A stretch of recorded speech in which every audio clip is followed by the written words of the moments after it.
Muito bem, pessoal, estamos na videoaula. Hoje, segundo ano.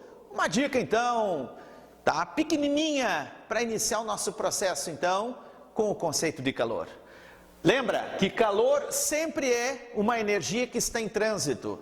E essa energia que está em trânsito é um processo de transferência que vai fluir de um sistema a outro por exclusividade por diferenças de temperaturas. Lembra que o calor transita, flui de um corpo a outro em função das diferenças de temperaturas entre os corpos, entre os sistemas, correto? Nota, não é o calor específico que faz os corpos trocarem calor, não é a sua capacidade térmica, é somente a diferença de temperaturas que vai existir entre eles. Eles vão trocar calor, correto? Até chegar ao equilíbrio térmico. Cuidado a pegadinha que sempre tem em uma questão, em uma prova, em um detalhe ou em uma proposição que diz assim: o calor está contido num corpo. Jamais o calor está contido no corpo, porque o calor sempre é a transferência e, então, observar esse detalhe, transfere-se calor de um lado a outro. Aproveitando, entramos com outra pequena dica, que a transferência de calor, processos de transferência de calor, nós temos a condução.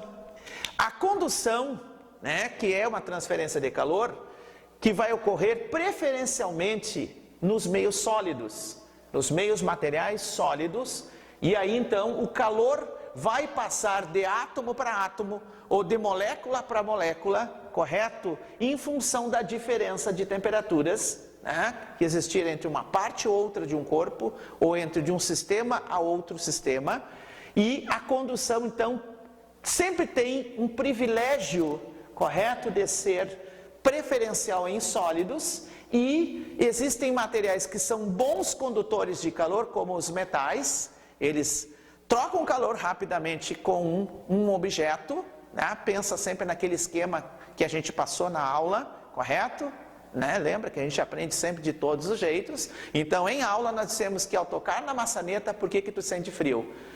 Porque a maçaneta, que é de metal, ela tem uma alta condutividade térmica, então retira calor rapidamente do nosso corpo, troca, no caso seria o termo mais correto, e aí, então, passa rapidamente o calor, entre as moléculas, entre os átomos da própria maçaneta. Então nós temos a sensação de frio. Se nós tocarmos num objeto que esteja no mesmo ambiente dessa maçaneta, numa madeira, por exemplo, a madeira tem baixa condutividade térmica, então tem dificuldade de transferir calor, por isso que ao tocar na madeira tu tem a sensação térmica de ser uma temperatura mais elevada, mais quente, vamos dizer assim, correto?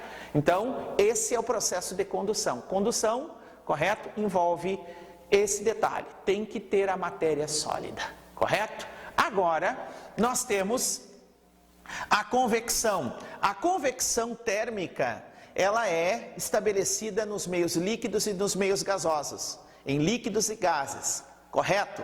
Agora, nós vamos ter transferência de matéria e nós vamos ter transferência de energia. Se na condução acontecia apenas a transferência de energia, não tinha transporte de matéria na condução, na convecção a matéria ela vai se mexer e ela vai transferir calor em líquidos e em gases. Então pensa naquela panela, onde você tem água, você vai cozinhar, vai fazer algo assim, e vai botar água para aquecer para o chimarrão, para o mate, sei lá, alguma coisa que você precisa aquecer a água.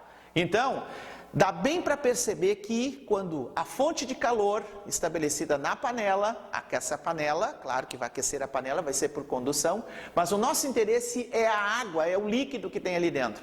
Então, quando a molécula, ou as moléculas, melhor dizendo, ficarem aquecidas, na região inferior da água ali, da panela, que está na panela, elas vão expandir, vai aumentar o volume e vai diminuir a densidade. Então a tendência, quando sofrer o aquecimento a matéria líquida, há uma tendência de ficar mais leve, sobe, ao passo que a água que está mais em cima, na superfície, no caso as moléculas que estão em cima, elas são mais densas, então há a tendência de descer O frio é mais denso do que o leve, então vai começar a estabelecer as correntes de convecção. Sobe o quente, desce o frio, sobe o quente, desce o frio, sobe o quente, desce o frio, certo? Então vai aquecendo, vai movimentando a matéria, vai deslocando a matéria e aí vai transferindo o calor. Por isso que fica aquelas moléculas descendo, subindo, formando as correntes de convecção. Então, nós temos o exemplo da geladeira, nós temos o exemplo das brisas, nós temos o exemplo do ar-condicionado, que estabelece sempre correntes de convecção. Observar isso, cuidar que a convecção ela é dependente da matéria líquida e da matéria gasosa. A condução dependente da matéria sólida, certo? E aqui nós temos um processo de transferir calor que é por radiação ou irradiação, certo? Esse processo de transferência de calor, ele é um processo que ele acontece de uma forma que é especial, é feito através de ondas eletromagnéticas. Todas as ondas eletromagnéticas que são ondas especiais, certo? Desde da luz visível, da ultravioleta, do micro-ondas, que são exemplos de ondas eletromagnéticas, elas transferem calor. E aí então, essas ondas, por serem ondas eletromagnéticas, elas são propagáveis no vácuo.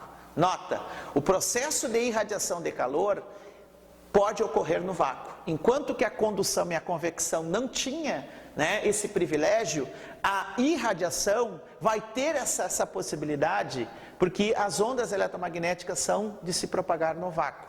Então, pessoal, nós temos aqui, no caso da irradiação ou radiação, a maneira como o Sol aquece a Terra é através de irradiação, correto? Então, nós temos esse exemplo mais prático, porque quando o Sol está mandando radiação, está mandando luz visível, está mandando ultravioleta, todas essas ondas são ondas, que são ondas que vão ser, capazes de provocar aquecimento. Vale a dica também para vocês o seguinte, uma dica dentro de uma dica, olha só, legal, tá? Aqueles corpos que forem mais escuros, correto? Pensa numa camiseta escura, tá? Se tu ficar no sol por um certo período, por um certo tempo, correto?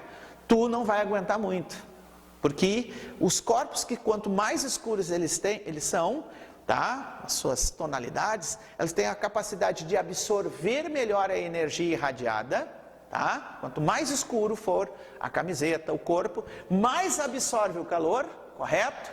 E então a temperatura se eleva, mas ao mesmo tempo também, quanto mais escuro é o corpo, também tem a capacidade de resfriar mais rapidamente. Quanto mais escuro, mais esquenta, aumenta a temperatura. Quanto mais escuro, ele também resfria-se rapidamente, comparando com uma camiseta ou com um objeto que seja claro, certo? O corpo claro tem dificuldade de absorver a energia por irradiação, tá? Então, o corpo escuro absorve bastante. Corpo claro, que no caso é uma camiseta, que eu estou dando o exemplo, demora, porque reflete mais o calor.